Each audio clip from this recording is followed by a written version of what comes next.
Good morning. How are you? That's good. Someone turned winter back on, didn't they?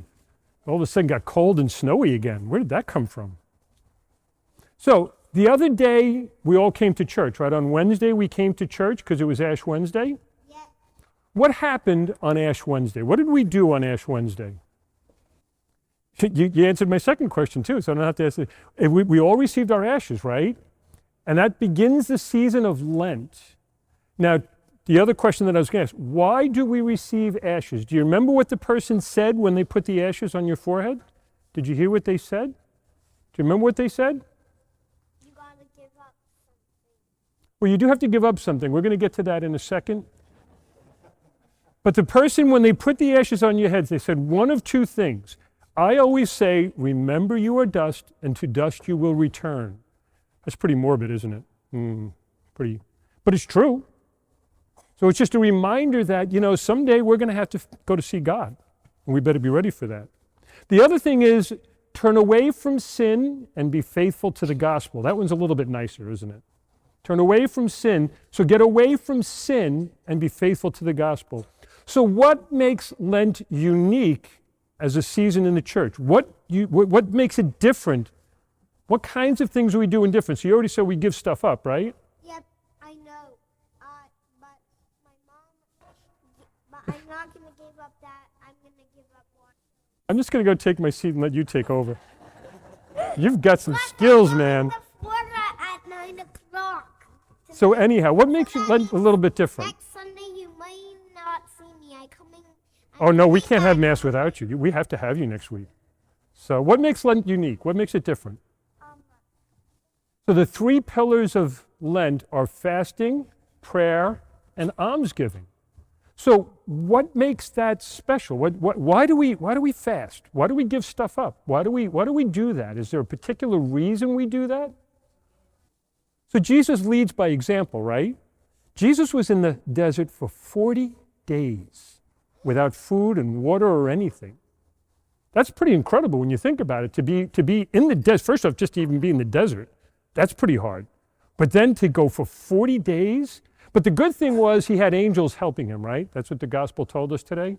So he had angels giving him a little bit of strength and helping him get through it, which is important. But fasting, we give stuff up like Jesus did because we're trying to do something. Let me tell you a story. When I was first in the seminary, the winter break that we had, all the first-year seminarians had to go on what was called an 8-day silent retreat. 8 days without talking. You think you could do that? I know, it's like 8 days, that was my reaction, like 8 days, no talking? I'm not allowed to talk? What are you kidding? But also, that was back before there was cell phones, so we had no computers, no internet, none of that stuff. And we were told we could only bring 2 books, our prayer book and the Bible. That was it. For 8 days. That's all we got to do. And you want to know something? I was pretty intimidated before I got there. Because me, I like to talk. If you haven't noticed, I like to talk. I'm a talker. And the worst thing that happened during that 8-day retreat, you want to know what the worst thing that happened during that? The priest that was running it was known for making cheesecake. And he made the most exquisite cheesecake. And we all had that cheesecake and couldn't say a word about how good it was. That was truly penance. I love talking to you. Like you, we're in solidarity with each other. We're like buddies. But now here's the thing. The first day I have to admit was very, very hard for me because I do like to talk. It was very, very difficult. The second day was a little less difficult. By the 8th day, I kind of enjoyed it. It was kind of nice. Because what it forced me to do that I wasn't very good at, it forced me to rely completely on God. See, sometimes we're so used to talking and doing and playing and picking things up and that we forget that sometimes we need to surrender ourselves to God. Isn't that what Jesus just did? He completely depended on God the Father to take care of him, to help him and to sustain him.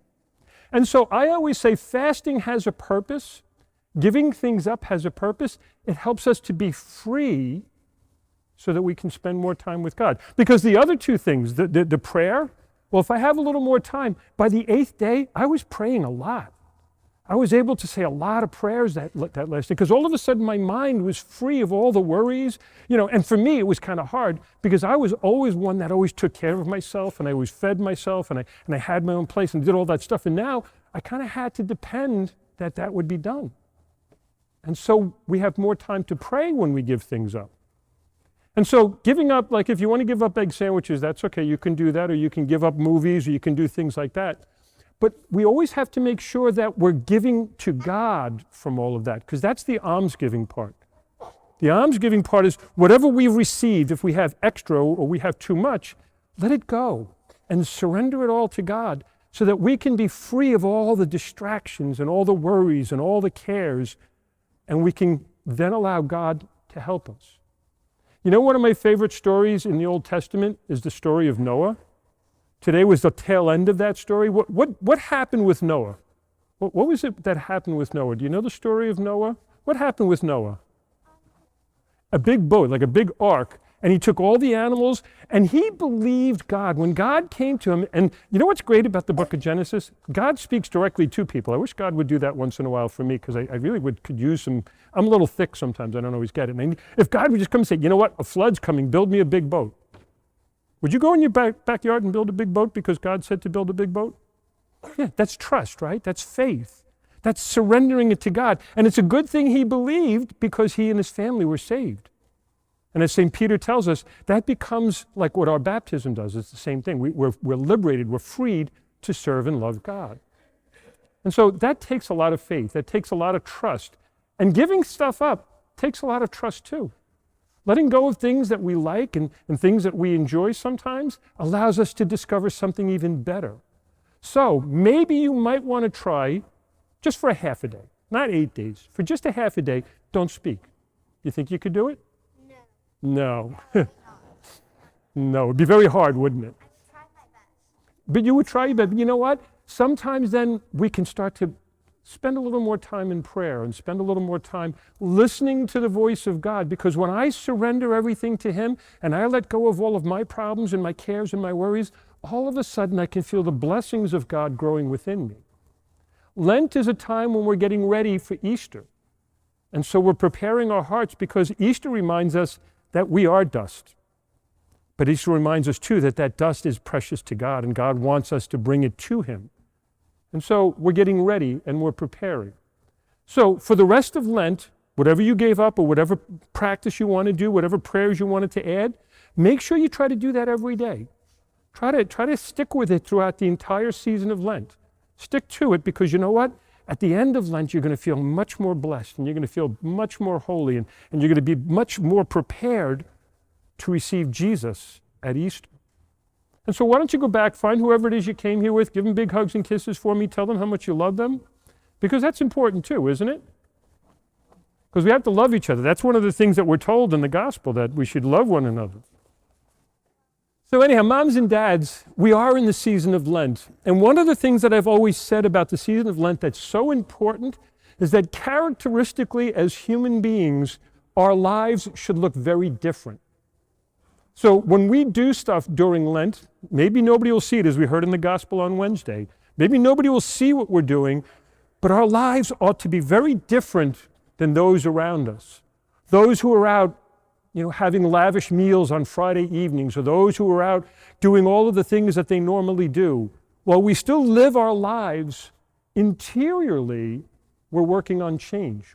We're letting go. We're trying to surrender to God.